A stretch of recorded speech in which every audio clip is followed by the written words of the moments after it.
এখন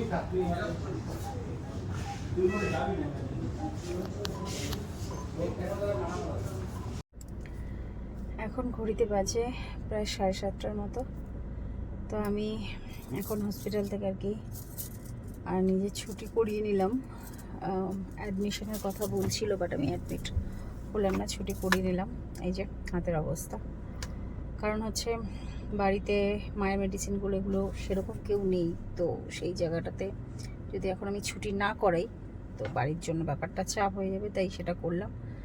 তো মেডিসিন দিয়ে দিয়েছে, ডক্টর বললো যে দেখুন যদি কন্ট্রোল হয়ে যায় তাহলে তো ঠিক আছে, না হলে হয়তো এসে এবার মানে অ্যাডমিটের কথা আজকেই বলছিল, যদি কন্ট্রোলে না আসে তাহলে বললো তাড়াতাড়ি করে এসে অ্যাডমিট হয়ে যেতে।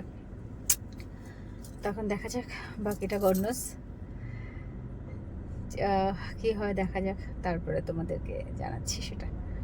তো চলো এখন বাড়ি যাই, আপাতত নিজেকেই ড্রাইভ করে যেতে হবে এরকম অবস্থায়। চ্যানেল প্যানেল করেছে, হাতে প্রচুর জায়গায় সিরিঞ্জি করেছে, সেগুলো তোমাদেরকে বাড়িতে গিয়ে দেখাচ্ছি।